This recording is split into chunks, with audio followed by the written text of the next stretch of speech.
stories and writings on, and there were many Buddhas before the Buddhas, universes in the 10 directions, universes in as well as past, present, and future, as well as past, present, and future. Buddha is the one that we draw our teachings from. Buddha is the one that we draw our teachings from. He is a physician. He's a philosopher. We do not pray to Buddha. We do not pray to Buddha. Great teacher.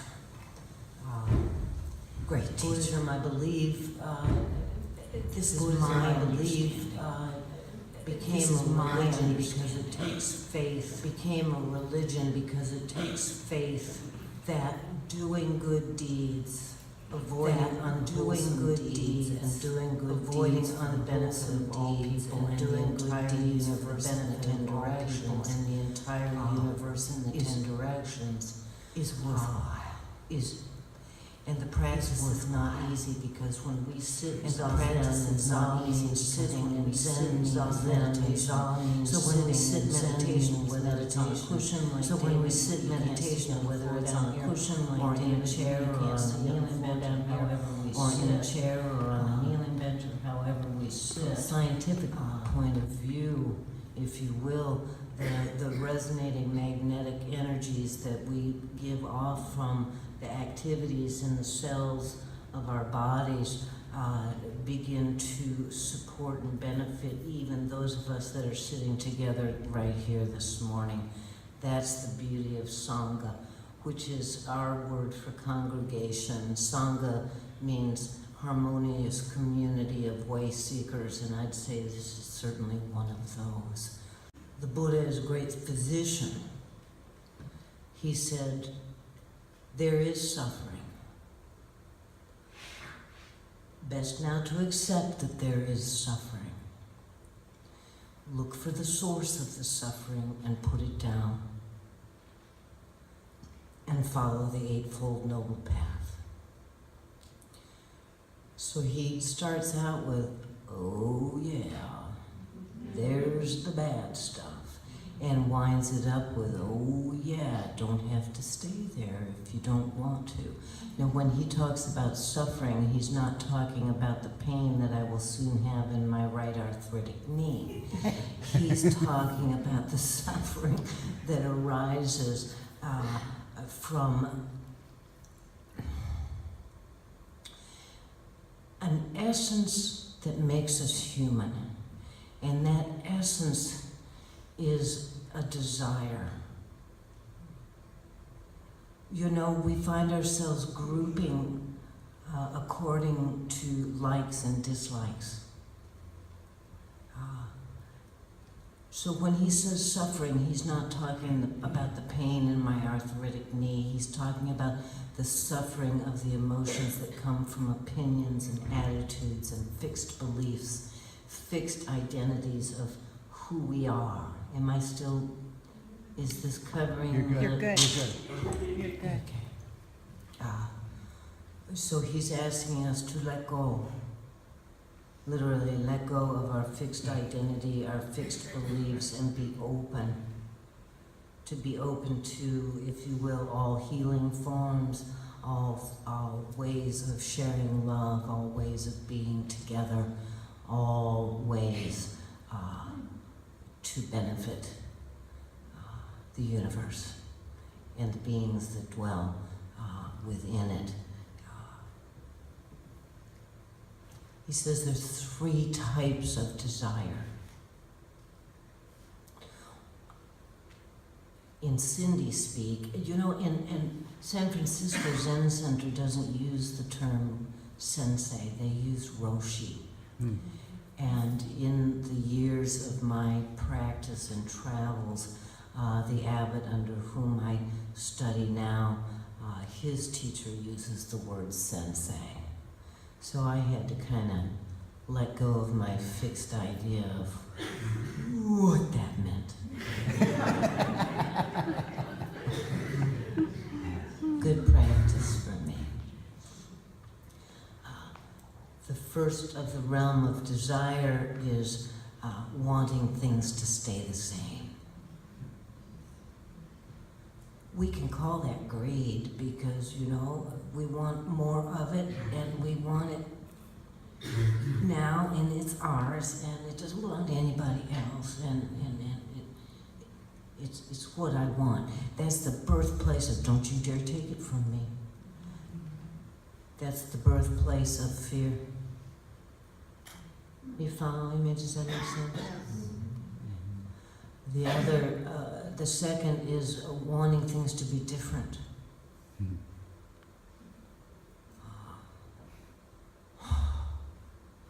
Can't be happy there. Can't be happy in wanting it to stay the same either, because you're waiting for it to change, so you miss the whole thing.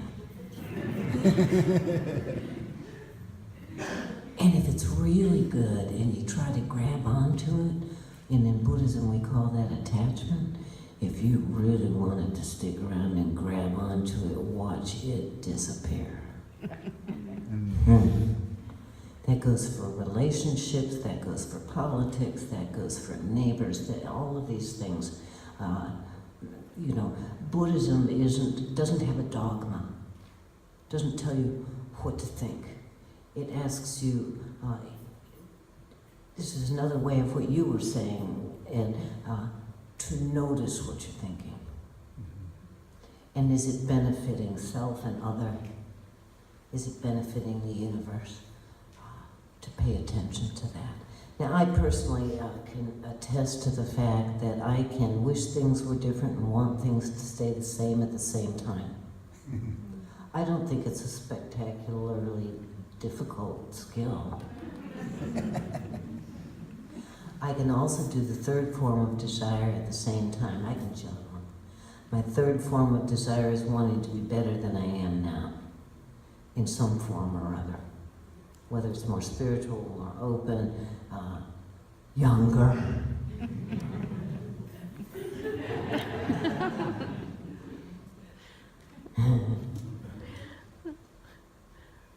Wishing things were different, wanting things to stay the same.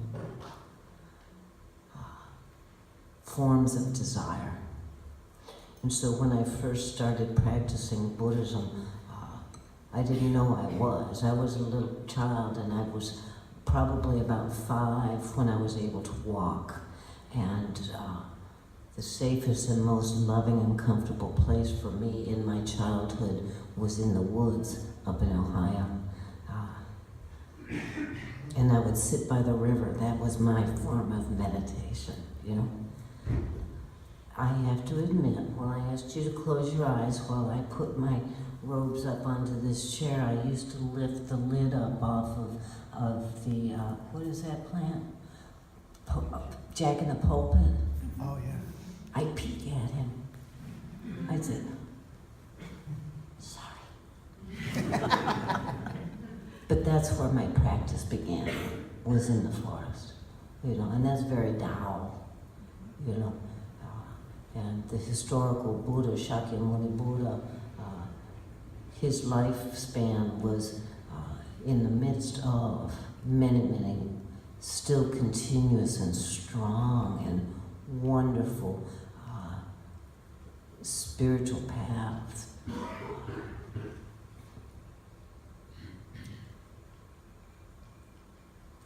So I thought I was supposed to get rid of desire.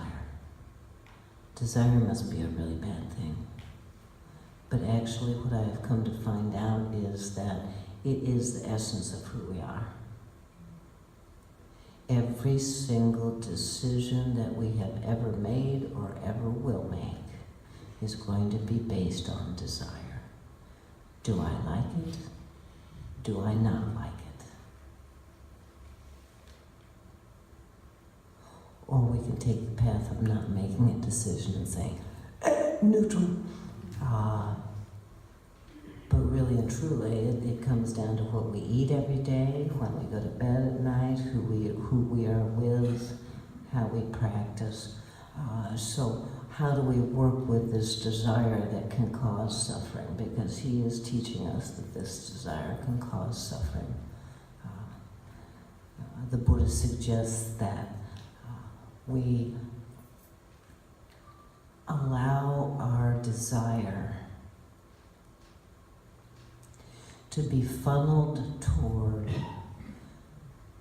doing good deeds for all people, avoiding evil deeds, and doing good deeds for all people that benefit the entire universe in the 10 directions, present, past, and future. So, in essence, desire is a good thing. It's what makes us come with new ideas. It's what makes me want to learn how to do batik. Where are you? Where is she? She's not here. No, she's not here. Oh, but that's desire. That's a good thing. You know. The Buddhist practice really encourages us not to get locked into fame or gain or profit. To not add on any kind of extra fixed identity to our being. To not be special because I was invited to come and speak with you. To not carry that with me and say, well, guess what I am. The identity, to let go of fixed identity and let go of fixed ideas and fixed views of others. I don't know about any of you, but in my 65 years I have fallen in love with people for the way they look.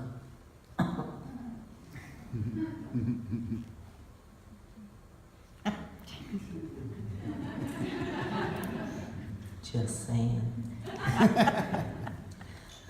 Zen Buddhism is sometimes equated with instant enlightenment, although those of us that practice Zen Buddhism will say, would you drop the Zen and call it Buddhism? And if you think it's going to be instant enlightenment, you're in for a really long ride.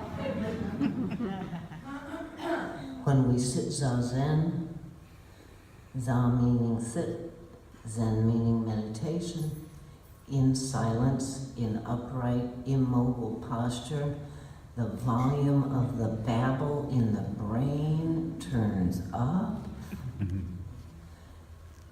And it's there that we begin to notice where we're fixed, where we're stuck, where we are on the wheel of samsara, or suffering, or as Betsy would say, looping over the same thing over and over. We see those things. And when we sit in silence in the support of the other people, we develop compassion for ourselves. You can't sit with your junk without being non-judgmental with yourself, that was buzzing, wasn't it? Without being non-judgmental with yourself or lacking compassion for yourself. You have to develop that. And when you do that, then the observing, is that the word you used? The observing or the noticing of human nature all around us, we can have compassion. We've seen it, we've sat on the cushion ourselves or in the chair ourselves. Greed, hate, and delusion everywhere, suffering everywhere. We have compassion because we have sat through that. Yeah? We've let go of the storyline. And oh, do I have a storyline that I don't tell anymore unless I'm really sad and blue, and then I tell it. Which is probably the worst time to tell it, but that's when I tell it. That's when all my gates of self-preservation are wide open and all my babble about poor pitiful me comes out. We want to recognize as best we can that it is only our thinking that makes us think that we're separate from one another.